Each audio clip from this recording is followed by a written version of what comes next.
আমি দেখেছি আমার গত সপ্তাহের যশোরের আলোচনার একটা লাইনকে কেন্দ্র করে আমাদের অনেক রাজনীতিবিদ বন্ধুরা অনেক ক্ষুব্ধ প্রতিক্রিয়া দেখাচ্ছেন। ওই কথাকে নিজেদের গায়ে টেনে নিজেদের গায়ে মেখে ওনারা ক্ষুব্ধ হয়েছেন। প্রিয় ভাইয়েরা, আমি বলেছিলাম যে একদল খেয়ে গিয়েছে, আরেক দল খাওয়ার জন্য রেডি হয়ে আছে। তো এখানে কি আমি কোনো দলের নাম বলেছি? বাংলাদেশে 48টা প্রায় নিবন্ধিত রাজনৈতিক দল, কোন দলের নাম আমি বলিনি। কথাটাকে আমি জেনারেল রেখেছি। দায়ীদের বৈশিষ্ট্যই এটা, দায়ীরা জেনারেলি কথা বলে, যার যেই মেসেজ নেয়ার তারা সেখান থেকে নিয়ে নেয়।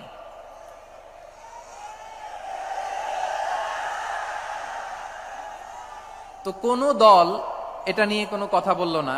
আপনারা এটাকে নিজের গায়ে যে মাখালেন, এটা ঠিক হয়নি। আমি বলবো যে এটা খুবই অনভিপ্রেত হয়েছে। কোন দলকে টার্গেট করে বা কোন দলের পক্ষে আমরা কখনো কথা বলি না। আমরা কোরআনের পক্ষে কথা বলি, ইসলামের পক্ষে কথা বলি, ঠিক কিনা বলেন? সো একটা জেনারেল কথাকে যদি আমার রাজনীতিবিদ বন্ধুরা নিজেদের গায়ে মাখেন, ক্ষুব্ধ প্রতিক্রিয়া জানান, এতে করে সাধারণ জনগণের কাছে একটা নেগেটিভ মেসেজ যাবে ওনাদের ব্যাপারে। এটা হোক আমরা চাই না। এদেশের যত এই যে আমার ভাইয়েরা, এই যে আমি এই যে কথা বলতেছি, সাদা টুপি, ও আচ্ছা আচ্ছা, চলে যাবেন না? একটু জায়গা দিয়ে দেন ওনাকে।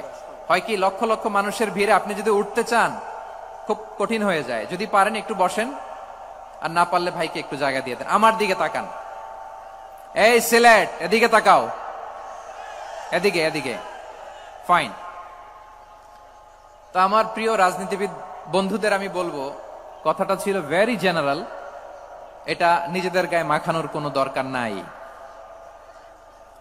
আমরা এই যে এক্সিস্টিং যে রাজনৈতিক চর্চা, এটা থেকে আমরা বেরিয়ে আসতে চাই। আমরা চাই না এদেশে চাঁদাবাজি, দখলবাজি থাক, ঠিক কিনা বলেন?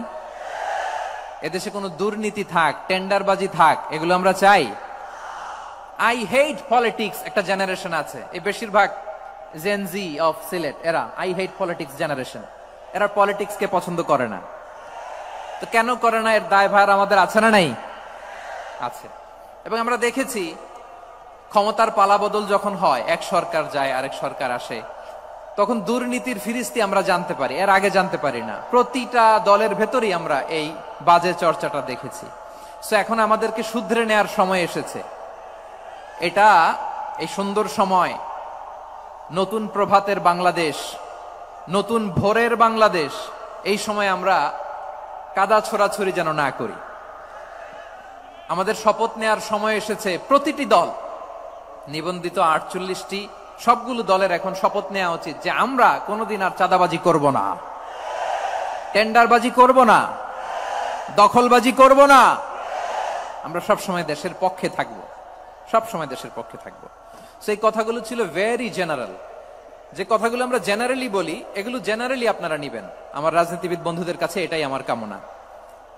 আর এই জাতীয় বার্তা যখন আমরা দেই, তখন যদি আপনি বলেন যে পারলে রাজনীতিতে আসেন, পারলে দল করে দেখান, এটা হইল?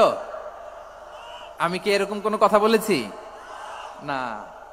আমি একজন মুফাসসিরে কোরআন, আমি একজন আলেম, এর বাইরেও আমার সবচেয়ে বড় পরিচয়, I am a citizen of Bangladesh. আমি বাংলাদেশের একজন সাধারণ নাগরিক। আমার দেশের যে কোনো সমস্যা, যে কোনো ইনকনসিস্টেন্সি, অসঙ্গতি নিয়ে মত প্রকাশের স্বাধীনতা আমার আছে না নাই?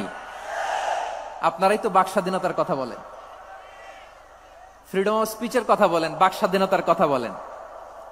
আপনারাই যদি আবার কোন মন্তব্যের কারণে বলেন যে রাজনীতির মাঠে আসেন, দল করেন, দেখি কতটুকু পারেন, এটা ঠিক হবে না। তাই প্রিয় ভাইয়ের, আসুন আমরা দল মত নির্বিশেষে কাঁধে কাঁধ মিলিয়ে সোনার বাংলাদেশ গড়ি, দুর্নীতিমুক্ত বাংলাদেশ গড়ি, যে বাংলাদেশের জন্য রক্ত দিয়েছে আবু সাইদ, যে নতুন ভোরের বাংলাদেশের জন্য রক্ত দিয়েছে মুগ্ধরা, যে নতুন বাংলাদেশের জন্য রক্ত ঝরিয়েছে 24-এর যে গণ অভ্যুত্থানের প্রত্যেকটি শহীদের আওয়াজ করে বলেন ঠিক কিনা? আল্লাহ তাআলা আমার দেশকে তুমি নিরাপদ করো, শান্তিময় করো। আমরা যেন স্বাধীন, সার্বভৌম বাংলাদেশে মাথা উঁচু করে বিশ্ব দরবারে দাঁড়াতে পারে। আল্লাহ তুমি তৌফিক দান করো। আওয়াজ করে সবাই পড়ে আমিন।